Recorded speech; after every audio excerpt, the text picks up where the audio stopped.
আচ্ছা, আমার চেহারা দেখতে কি এতই খারাপ যে লোকজন আমাকে দেখে মুখ ঘুরিয়ে নিচ্ছে? আহানের প্রশাসনে ওর অ্যাসিস্ট্যান্ট বলল। কিভাবে জানবো স্যার, আপনি তো সবসময় মাস্ক পরে থাকেন। আহান ওর অ্যাসিস্ট্যান্টের কাছ থেকে এমন বোকা বোকা অ্যান্সার পেয়ে ও চোখ গরম করে লোকটার দিকে তাকালো। লোকটা একটা ক্যাবলা মার্কা হাসি দিয়ে আহানের দিকে তাকালো। এর মধ্যে লিফটের দরজা খুলে গেল। মেঘ আর কোনো দিকে না তাকিয়ে লিফট থেকে বের হয়ে মিটিং রুমের দিকে এগিয়ে গেল। আহানও ওর অ্যাসিস্ট্যান্টের নিয়ে মেঘের পেছনে পেছনে এগিয়ে গেল। প্রায় 2 ঘন্টা পর মিটিং শেষ করে আহান আর মেঘের টিমের অন্যান্য সব মেম্বাররা মিটিং রুম থেকে বের হয়ে যে যার মতো নিজেদের কাজে চলে গেল। মেঘ ক্লান্ত হাতে ফাইলগুলো আস্তে আস্তে সব গুছিয়ে নিয়ে টেবিলের উপর টেকে রাখা পানির গ্লাসটা হাতে নিয়ে একটু পানি খেয়ে বসা থেকে উঠে দাঁড়ালো। বসাটি কেমন অসাড় হয়ে আসছে, চোখের সামনে সবকিছু অন্ধকার হয়ে যাচ্ছে, কেমন টুকটাক শব্দ করছে। আহার নিজে চেয়ারে বসে মেঘের দিকে তীক্ষ্ণ দৃষ্টিতে তাকিয়ে আছে। মেঘকে ওর কাছে কেমন অস্বাভাবিক লাগছে। মেঘ হাত দিয়ে টেবিলের উপর কোন রকমের বল দিয়ে বসা থেকে উঠে দাঁড়ালো, কিন্তু বেশিক্ষণ দাঁড়িয়ে থাকতে পারলো না। বসা থেকে দাঁড়াতে ওর মাথা ঘুরিয়ে ওঠায় ও তপ করে আবারও চেয়ারে বসে পড়লো। আহান দ্রুত নিজের চেয়ার থেকে উঠে এসে মেঘের দিকে এগিয়ে এসে ব্যস্ত সুরে বলল, আর ইউ ওকে মেঘ? কি হয়েছে তোমার? এরকম ছটফট করছো কেন? মেঘ আহানের প্রশ্নে কোনো অ্যান্সার না দিয়ে টেবিলের উপর রাখা ওর সেল ফোনটা হাতে নিয়ে ওর একজন টিম মেম্বারকে ফোন দিয়ে ওখান থেকে এসে ওকে নিয়ে যেতে বললো। মেঘের কথার মাঝে আহান মেঘের হাত থেকে ফোনটা ছো মেরে নিয়ে নিল আর কলটা কেটে দিল। তারপর পকেট থেকে নিজের ফোনটা বের করতে করতে বলল, ওদের কাউকে আসতে হবে না, আমি এখনই ডাক্তারকে ফোন করছি, উনি এসে তোমাকে চেক আপ করে যাবেন। আহান কথাটা বলার সাথে সাথে মেঘ বসা থেকে দাঁড়িয়ে ওর গালে কষিয়ে একটা চড় মারলো। আহান গালে হাতে হতভম্ব হয়ে মেঘের দিকে তাকিয়ে রইলো। মেঘ জোরে জোরে নিঃশ্বাস নিতে নিতে চেঁচিয়ে বলল, খবরদার, ভবিষ্যতে যদি কখনো আর আমার কোনো ব্যাপার নিয়ে আপনি নাক গলিয়েছেন, তাহলে আজকে যেটা হলো এর থেকেও খারাপ কিছু হবে। আজকে তো শুধু একটা থাপ্পড় পারলাম, এরপর যদি আপনি আর আশেপাশে এসেছেন তাহলে আমি আপনাকে খুন করে ফেলবো। Mind it. সন্ধ্যা 7:30। মেঘদের বাসার পুরো ছাদটা বেশ ভালো করে সাজানো হয়েছে, খুব সুন্দর করে সাজানো হয়েছে। চারপাশে বিভিন্ন রঙের লাইটে পরিবেশটা রঙিন হয়ে উঠেছে। আজকের পার্টির মধ্যে মনে হচ্ছে তৈরিরা কাপল। যাদের ঠোঁটে করে ফুটে আছে এক চেতে হাসি। এই হাসিটা সবাইকে জানান দিচ্ছে যে আজকে দিনটা তারা কত খুশি। আজকে মিহিরের সাথে সাইফা আর আহিরের সাথে সারিকা এঙ্গেজমেন্ট। ফাইনালি এত জর্জপটার পর ওদের ভালোবাসা আজকে পূর্ণতা হতে চলেছে। আপাতত ওদের এঙ্গেজমেন্টটা করিয়ে রাখা হবে। তারপর যখন সারিকা সাইফার স্টাডি কমপ্লিট হবে তখন সবাই মিলে ধুমধাম করে ওদের বিয়ের আয়োজন করবে। মিহির আর সাইফা দাঁড়িয়ে দাঁড়িয়ে গেস্টদের সাথে কথা বলছিল। তখন পেছন থেকে সাজেদ এসে মিহিরের কাঁধে হাত রেখে বলল, ব্রো, আমি তো এতদিন একটা গুড নিউজের জন্য অপেক্ষা করছিলাম, কিন্তু এখন তো দেখি দুইটা গুড নিউজ চলে এসেছে। তাহলে তো এবার আমার তোমাদের থেকে দুইটা ট্রিট পাওয়া উচিত, তাই না? সাজেদের কথা শুনে মিহির কিছু বলতে যাবে তার আগে পাশ থেকে সারিকা বলে উঠল, এই শখ কত, তুই তো আমাকে সিঙ্গেল রেখে এখান থেকে চলে গিয়েছিলি। আমি নিজেই নিজের বরকে পটিয়ে নিয়েছি, তাহলে তোকে কেন ট্রিট দিতে যাবো? যা বাইরে এখান থেকে। সারিকার কথা শুনে সাজেদ পেন্সি কেটে বলল, তোর থেকে কে ট্রিট চেয়েছে? আমি তো আমার জিজুদের কাছ থেকে ট্রিট চেয়েছি। তুই কেন আমাদের মাঝে নাক গলাচ্ছিস? যা সর এখান থেকে। সারিকা দাঁত কিটমিট করে বলল, একদম সরবো না। আমি জানি আমি এখান থেকে সরলেই তুই আমার বরকে একদম পুতুল বানিয়ে ছেড়ে দিবি, আর আমি এখান থেকে এক পাও নড়ছি না। সাজেদ কপালে চাপড় দিয়ে আহিরির দিকে তাকিয়ে বলল, ব্রো, তুমি বিয়ে করার জন্য আর কোনো মেয়ে পেলে না? শেষ পর্যন্ত কিনা এই শাকচুনিটাকে বিয়ে করতে পছন্দ হলো? এই মেয়ে তো বিয়ের পর তোমার সাথে ঝগড়া করে করে তোমার মাথা খারাপ করে দিবে। সাজিদের কথা শুনে সারিকা অর্ধি দৃষ্টিতে ওর দিকে তাকালো। আহির মুচকে একটা হাসি দিয়ে সাজিদের কাঁধে হাত রেখে বলল, আমাদের কথা ছাড়ো, তুমি এবার নিজের কথা বলো। বিয়ে শাদী করবে না নাকি? বয়স তো কম হলো না, এবার বিয়ে করে ঘরে টুকটুকে একটা বউ নিয়ে আসো। এই জীবনে সেটা আর কখনো সম্ভব না। আমি আমার মনটাকে অলরেডি একজনকে দিয়ে দিয়েছি, আর সে আমার ওই ছোট্ট মনটাকে নিয়ে অনেক দূরে চলে গেছে। তাই এখন আর আমার হৃদয়ে অন্য কাউকে দেওয়ার মতো কোনো জায়গা অবশিষ্ট নেই। যতদিন বাঁচবো ততদিন তার স্মৃতি নিয়েই বাঁচবো, আর যেদিন আল্লাহর মর্জি হবে সেদিন সব কিছুর মায়া ত্যাগ করে না ফেরার দেশে চলে যাব। সাজিদের কথা শুনে সারিকা, সারপা, আহির, মিহির ওদের চারজনেই মুখ কালো হয়ে অন্ধকার হয়ে গেছে। ওরা চারজন শুধু ট্যাপ ট্যাপ করে সাজিদের দিকে তাকিয়ে রইল। ওদের এভাবে শোকটুমুখে দাঁড়িয়ে থাকতে দেখে সাজিদ খানিকটা রাগ দেখিয়ে বলল, দেখেছো, আজকে তোমাদের লাইফে এত বড় একটা স্পেশাল দিন, আর তোমরা কি না আমার দেবদাস মার্কার কথা শুনে এখনো শুকনো মুখ করে দাঁড়িয়ে আছো? আরে ভাই চলো সবাই একসাথে মিলে এই স্পেশাল দিনটা এনজয় করি। কথাটা বলে সাজেদ এগিয়ে গিয়ে আহির আর মিহিরের হাতটা ধরে টানতে টানতে ওদের স্টেজের দিকে নিয়ে যেতে লাগলো। ওদের তিনজনের পেছনে পেছনে শাড়িকে আশায় পাও গেল। এতক্ষণ মেয়েকে দূরে দাঁড়িয়ে দাঁড়িয়ে সাজেদের বলা কথাগুলো সব মনোযোগ সহকারে শুনছিল আর মনে মনে ভাবছিল কাউকে মন থেকে একবার ভালোবাসলে মানুষ বোধহয় এমন স্টপিটি হয়ে যায়। নির্দিষ্ট কারো মায়ায় একবার আটকে গেলে ওই মানুষটাকে ছাড়া দ্বিতীয়বার হয়তো আর কারো মুগ্ধতায় আটকানো যায় না। তাই তো এত কিছুর পরেও মেঘ এখন পর্যন্ত আহানকে বিন্দুমাত্র ঘৃণা করতে পারেনি। আহানের প্রতি ওর পাহাড় সমান রাগ আছে ঠিক হয়, কিন্তু ও হাজার চেষ্টা করে কেন যেন আহানকে একেবারে নিজের মন থেকে সরিয়ে ফেলতে পারছে না। যতবার ভাবছে আহানের মতো একটা জঘন্য মানুষকে চিরজীবনের মতো বলে যাবে, ততবার মেঘের রুহ কেঁপে উঠছে। ও এটাই বুঝতে পারছে না যাকে এতটা ভালোবাসে তাকে কিভাবে চিরতরে নিজের জীবন থেকে মুছে ফেলবে আর কিভাবেই বা ঘৃণা করবে।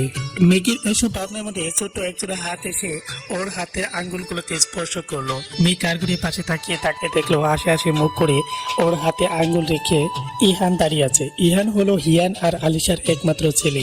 ওর বয়স মাত্র 2 বছর, কিন্তু বয়সের তুলনায় ছেলেটা মারাত্মক সুপার ফাস্ট বাচ্চা।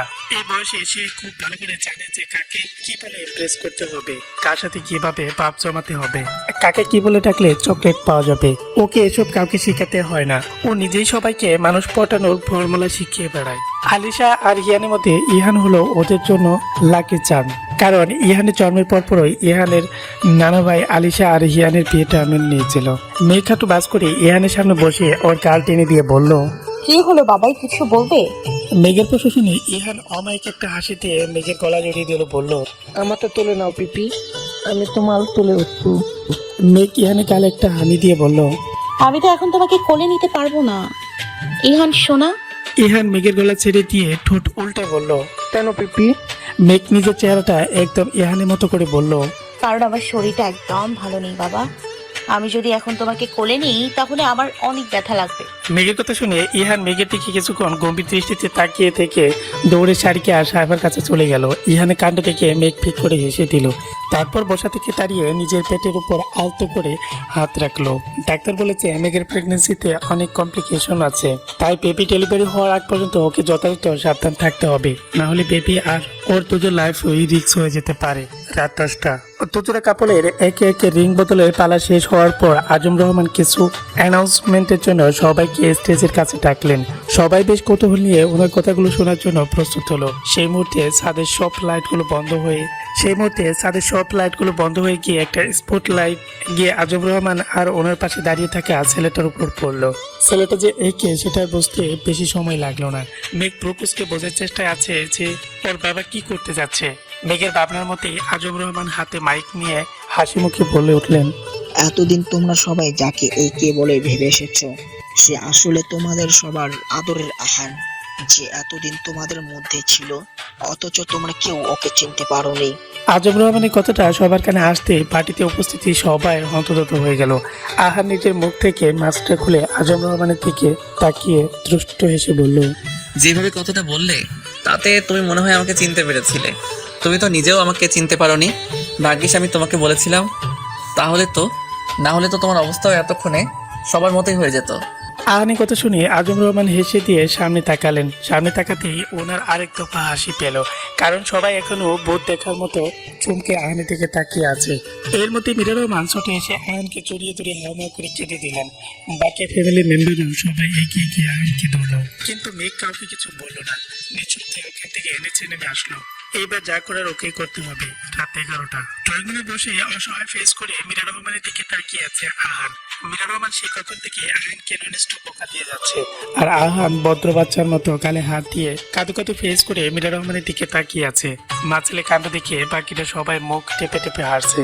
সবাইকে মিটিমিটি হাসতে দেখে মীরা রহমান ধমক দিয়ে সবার উদ্দেশ্যে বলল, কোথায় তোমরা সবাই ওকে বকা দিবে, তা না করে তোমরা সবাই মিটমিটি হাসছো, ওকে কিছু বলতে পারছো না?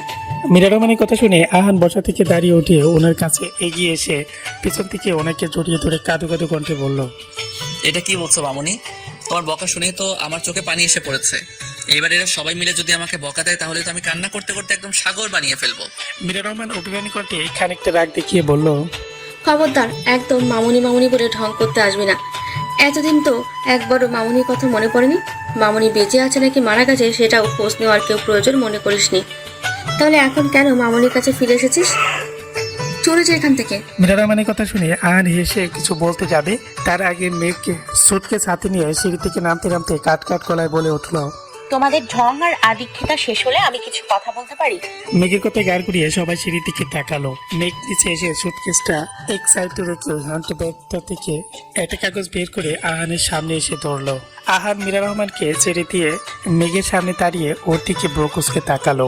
আহান মেঘের হাতে থাকা কাগজটা নিয়ে টি টেবিলের উপর রেখে দিয়ে মুচকি এসে বলল, এসবের এখন আর কোনো প্রয়োজন নেই, সব ঝামেলা অলমোস্ট শেষের দিকে। এখন আমরা নতুন করে আবার সবটা শুরু করতে পারবো। মেঘ হু হু করে হেসে দিয়ে বলল, হোয়াট? নতুন করে আবার সবটা শুরু করবো? কার সাথে? আপনার মতো একটা জানোয়ারের সাথে, যে কিনা নিজের নতুন বউকে মাঝরাতে একা রাস্তায় ফেলে রেখে চলে গিয়েছিল। আহান মলিন হেসে অপরাধী ভঙ্গিতে বলল, আই এম সরি মেঘ, আমি সেদিন ইচ্ছে করে তোমাকে রাস্তার মধ্যে একা ফেলে রেখে যাইনি। বাধ্য হয়ে আমাকে সেদিন চলে যেতে হয়েছিল। প্লিজ তুমি আমাকে সবটা এক্সপ্লেন করার একটা সুযোগ দাও, আমি তোমাকে সবটা বুঝিয়ে বলছি। মেঘ তাচ্ছিল্যে হাসি দিয়ে বলল, আপনাকে আর কিছু বোঝাতে হবে না মিস্টার খান, আমি আপনার আর কোনো কথাই শুনতে চাই না। আপনার মতো একটা প্রতারকের জন্য আমার লাইফে আর বিন্দুমাত্র জায়গা নেই। তাই I just hate you. Drawing রুমে উপস্থিতি সবাই এতক্ষণ অবাক হয়ে আহান আর মেঘের কথাগুলো শুনছিল। ওরা ভেবেছিল আহানের আসার খবর শুনে সবচেয়ে বেশি খুশি হবে মেঘ, কিন্তু ওরা যা ভেবেছিল এখন তা উল্টো হয়ে গেছে। ওদের অবাকের মাত্রা আরেকটু বাড়িয়ে দিয়ে আহান সবার সামনে হুট করে এগিয়ে গিয়ে মেঘকে শক্ত করে জড়িয়ে ধরে বলল, মেঘ পড়ি, please give me one more chance. আমি জানি আমি তোমাকে অনেক হার্ট করেছি, কিন্তু বিশ্বাস করো তখন আমার হাতে কিছুই ছিল না। আমি পরিস্থিতির চাপে পড়ে বাধ্য হয়ে তোমার প্রতি অতটা রুড হয়ে গিয়েছিলাম। আহান কথাটা শেষ করতে মেঘ আহানকে জোরে একটা ধাক্কা দিল। ধাক্কা দেওয়ায় আহান মেঘের দিকে দু কদম পিছিয়ে গেল। মেঘ রাগে অগ্নি দৃষ্টি ধারণ করে নিজের গায়ে সর্বশক্তি দিয়ে আহানের গায়ে ঠাটিয়ে একটা চড় মেরে দিল। ঘটনায় আশ্মিকতায় ওখানে উপস্থিতি সব মানুষ পাশা থেকে দাঁড়িয়ে গেল। রাগে মেঘের হাত পা থর থর করে কাঁপছে। আহান শুধু স্ট্যাচু হয়ে শূন্য দৃষ্টিতে মেঘের দিকে তাকিয়ে আছে। মেঘের হাতের 5টা আঙ্গুলের দাগ আহানের গালে বসে গেছে। মীরা রহমান মেঘকে কিছু বলতে যাবে তার আগেই মেঘ হাত দিয়ে ইশারা করে ওনাকে থামিয়ে দিল। তারপর রাগে কণ্ঠে তাতে যাচ্ছে বলল, ডোন্ট ডেয়ার মিস্টার আহান খান, আপনি আমাকে ভুলেও কখনো স্পর্শ করবেন না। একবার আমি আপনার নাটকীয় কথা শুনে যে ভুলটা করে ফেলেছি, এইবারের আপনার কথায় গলে গিয়ে আমি সেই ভুলটা জীবনেও করব না। সো আমার থেকে যতটা দূরে থাকবেন ততটাই আপনার জন্য ভালো হবে। Mind it. কথাটা বলে মেঘ এগিয়ে গিয়ে সুটকেসটা হাতে নিয়ে দরজা দিকে হাঁটা দিল। আহান চোখ জোড়া বন্ধ করে দু হাতের আঙ্গুল মুষ্টিবদ্ধ করে শক্ত হয়ে দাঁড়িয়ে রইল। মীরা রহমান এগিয়ে গিয়ে মেঘের সামনে দাঁড়িয়ে গিয়ে বলল, তোমার কি হয়েছে মেঘ? আহানের সাথে এরকম বিয়ে করছো কেন? আর এত রাতে সুটকেস হাতে নিয়ে বা কোথায় যাচ্ছ? মেঘ কাটা কাটা গলায় বলল, কোথায় যাচ্ছি জানি না, তবে এই বাড়ি ছেড়ে চলে যাচ্ছি। যতদিন পর্যন্ত ওই জানোয়ারটা এই বাড়িতে থাকবে ততদিন পর্যন্ত আমি এই বাড়ির চারপাশেও পা রাখবো না। গুড বাই মাম্মু। কথাটা বলে মেঘ হন হন করে বাসা থেকে বের হয়ে গেল। মীরা রহমান হতভম্ব হয়ে আহির আর মিহিরের দিকে তাকালো। আহির আর মিহির টপ করে সোফার উপর বসে পড়লো। ওরা কি করবে এখন নিজেরাও বুঝতে পারছে না, তাই দুজনে ট্যাপ ট্যাপ করে আহানের দিকে তাকিয়ে আছে। সবাইকে এমন স্তব্ধ হয়ে বসে থাকতে দেখে সাজিদ প্যান্টের পকেট থেকে গাড়ির চাবিটা বের করতে করতে সবাইকে উদ্দেশ্য করে বলল, তোমরা কেউ কোনো চিন্তা করো না, আমি দেখছি মেঘ কোথায় গেছে। তোমরা এদিকটা সামলাও, আমি যেভাবে হোক মেঘকে নিয়ে তারপর এখানে ফিরবো। Don't worry guys. সাজিদের কথা শুনে সবাই একটা স্বস্তির নিঃশ্বাস পেল, কারণ ওরা সবাই বেশ ভালো করেই জানে যে সাজিদ একবার যখন বলেছে ও মেঘকে নিয়ে আসবেই, তার মানে যেভাবেই হোক মেঘকে ও নিয়ে আসবেই। সাজিদ দ্রুত নিচে এসে গেট দিয়ে বের হতে দেখলো মেঘ সুটকেস হাতে নিয়ে মেন রোডের পাশে দাঁড়িয়ে আছে। ও একটা দীর্ঘশ্বাস ছেড়ে এগিয়ে গিয়ে মেঘের পাশে দাঁড়ালো।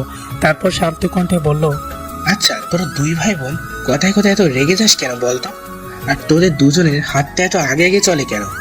তোরা দুজনের একজনের মানুষকে কিছু এক্সপ্লেন করার সুযোগ দিস না। কথায় কথায় শুধু ডিসম ডিসম করে মানুষের নাক ফাটিয়ে দিস, গাল লাল করে দিস। মানুষকে মারা ছাড়া তোদের দুজনের আর কোনো কাজ নেই। সাজিদের কথা শুনে মেঘ রাগের দৃষ্টিতে ওর দিকে তাকালো। মেঘকে এভাবে তাকাতে দেখে সাজিদ একটা ইনোসেন্ট ফেস করে বলল, ওভাবে তাকাচ্ছিস কেন? আমি কি কিছু ভুল বলেছি? প্রায় 1.5 মাস আগে তোর ভাই আমাকে মেরেছিল, অথচ সেই মারের দাগ আমার মুখ থেকে এখনো যায়নি। আমি এমনিতে নিজের মুখে কোনো স্পট সহ্য করতে পারি না, কিন্তু তোর ভাই আমাকে মারতে মারতে আমার পুরো বডিটাকে একদম স্পটের ফ্যাক্টরি বানিয়ে দিয়েছে। সাজিদের কথার মধ্যে মেঘ ওকে থামিয়ে দিয়ে বিরক্তি সরে বলল, সাজিদ প্লিজ যা এখান থেকে, আমার এখন এসব কথা শুনতে একদম ভালো লাগছে না। Please leave me alone. হ্যাঁ যাবো তো, কিন্তু তুইও আমাদের সাথে ভিতরে চল। এত রাতে আমি কিছুতেই তোকে একা ছাড়বো না।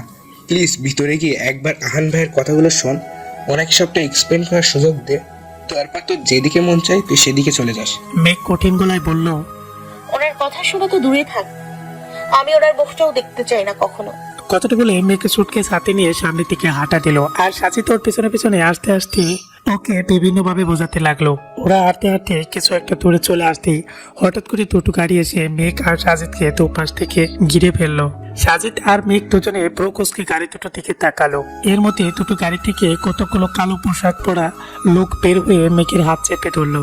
সাজিদ দ্রুত মেঘকে ছাড়ানোর জন্য এগিয়ে যেতেই ওরা সাজিদকে মারতে শুরু করলো। সাজিদকে মারতে দেখে মেঘ জোরে চিল্লিয়ে উঠলো। আচমকা কারো চিৎকার কানে আসতে মেঘের পাশার সামনে গেটে দাঁড়িয়ে থাকা দারোয়ান লোকটা ভেতর থেকে বের হয়ে রাস্তায় আসলো। এসে দেখতে পেল কয়েকজন লোক মিলে সাজিদকে অনবরত মেরে যাচ্ছে আর মেঘকে টেনে গাড়িতে ওঠানোর চেষ্টা করছে। লোকটা কি করবে বুঝতে না পেরে দ্রুত বাসার ভিতরে চলে গেল। এদিকে মেঘ ছটফট করছে দেখে কালো পোশাক পরা লোকগুলো ক্লোরোফর্ম দিয়ে মেঘকে অজ্ঞান করে গাড়িতে তুলে গাড়ি স্টার্ট দিল। বাকি লোকগুলো সাজিদকে মারতে মারতে আধামরা করে রাস্তার মাঝখানে ফেলে রেখে অন্য একটা গাড়িতে নিয়ে নিজেদের গন্তব্যে চলে গেল। সাজিদ নিজের নিশ্চিত দেহটা নিয়ে শোয়া থেকে ওঠার চেষ্টা করতে লাগলো, কিন্তু পারলো না। ওর নাক মুখ দিয়ে অনবরত রক্ত বের হচ্ছে। এর মধ্যে দারোয়ান লোকটা আহানদের সবাইকে নিয়ে রাস্তায় চলে আসলো। ওরা রাস্তায় এসে দেখতে পেল সাজিদের রক্তাক্ত দেহটা নিয়ে রাস্তার উপর চটপট করছে, আর ওর থেকে কিছুটা দূরে মেয়েকে সুটকেস রাস্তার মধ্যে পড়ে আছে। সাজিদকে চটপট করতে দেখে আহানরা সবাই সাজিদের থেকে আসার জন্য দ্রুত দৌড় দিল, কিন্তু ওরা আসার আগে একটা দ্রুতগামী প্রাইভেট কারে এসে সাজিদকে পিছিয়ে দিয়ে চলে গেল। মুহূর্তের মধ্যে সাজিদের চটপট করা শরীরটা সবার চোখের সামনে একদম নিস্তেজ হয়ে গেল। হসপিটালের করিডোরে বেঞ্চের উপর থ মেরে বসে হাতে থাকা কাগজটার দিকে এক টেনে তাকিয়ে আছে আহান।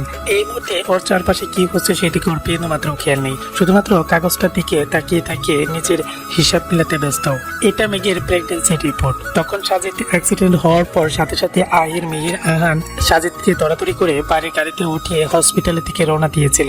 পথে আসার সময় সাজিদের মাথা থেকে অনেক ব্লাড বের হচ্ছিল, তাই আহান মেঘের ব্যাগটা খুলে সেটা থেকে জামা কাপড় বের করে সাজিদের মাথা সহ ওর শরীরে আঘাত লাগা জায়গাগুলোতে পেঁচিয়ে দিয়েছিল। তখনই আহানের হাতে এই রিপোর্টটা এসে পড়েছিল। আহান জরুরি কাগজ ভেবে রিপোর্টটি দিকে তাকাতে মেঘের প্রেগন্যান্সি রিপোর্ট দেখে পুরো শর্ট খেয়ে গেছিল। আর তখন থেকেই ও এই রিপোর্টে হাতে নিয়ে পুরোনো কথা ভাবছে আর নিজেকে মনে মনে গালি দিচ্ছে। এদিকে সবাই হসপিটালে করে তুলে বসে সাজিদের জন্য কানাকাটি করছে। সাজিদের অবস্থা খুব একটা ভালো না। গাড়ির নিচে চাপা পড়ায় ওর শরীরে প্রায় 85% জায়গা থেতলে গেছে। এখন কোন রকম ও শুধুমাত্র নিঃশ্বাস টানতে পারছে, এছাড়া পুরো শরীরে একদম নিস্তেজ হয়ে গেছে। আপাতত এই মুহূর্তে সবাই মিলে আল্লাহর কাছে শুধু প্রে করছে যাতে আল্লাহ তাআলা ওর প্রাণটা বাঁচিয়ে দেন। এইসব ঝামেলার মধ্যে মেঘের কথা সবার মাথা থেকে একদম বেরিয়ে গেছে। মেঘ কোথায় আছে, কিভাবে আছে সেদিকে ওদের কারো বিন্দুমাত্র খেয়াল নেই। আহান বেশ ভালো করে বুঝতে পারছে এখন যা করার ওকে করতে হবে। তাই ও একটা লম্বা নিঃশ্বাস নিয়ে হাতে থাকা কাগজটা বাজ করে প্যান্টের পকেটে ঢুকিয়ে বসা থেকে দাঁড়িয়ে পড়লো। তারপর কাউকে কিছু না বলে হসপিটাল থেকে বের হওয়ার উদ্দেশ্যে রওনা দিল। রাত 3:45। মাথার উপর এক মগ পানি ঢালিয়ে দিতে তারপরে উঠে চোখ জোড়া খুলে ফেললো মেঘ। চোখ খুলে সামনে তাকিয়ে জেরিনকে দাঁড়িয়ে থাকতে দেখে মেঘ ব্রোকসকে তাকালো। ও সতর্ক চোখে আশেপাশে ভালো করে তাকাতেই বুঝতে পারলো এটা কোনো পরিত্যক্ত গোডাউন, যেখানে ওকে নিয়ে এসে চেয়ারের সাথে ওর হাত পা বেঁধে রাখা হয়েছে। মেঘ আশেপাশে ভালো করে চোখ বলিয়ে জেরিনের দিকে তাকাতে জেরিন শয়তানি একটা হাসি দিয়ে বলে উঠলো, welcome to our hell mrs Ahan Khan. জেরিনের কথা শুনে মেঘ শক্ত কণ্ঠে বলল, এতগুলো বছর পেরিয়ে গেল কিন্তু তুই এখনো নিজেকে চেঞ্জ করতে পারলি না, সেই আগের মতোই রয়ে গেলি। কুকুরের লেজ হয়তো বা কখনো সোজা হলেও হতে পারে, কিন্তু তোর মতো মেয়ের ভালো হওয়ার চান্স 1%ও নেই। মেঘের কথা শুনে জেরিন এগিয়ে এসে মেঘের গাল শক্ত করে চেপে ধরলো, তারপর দাঁত কিটমিট করে বলল,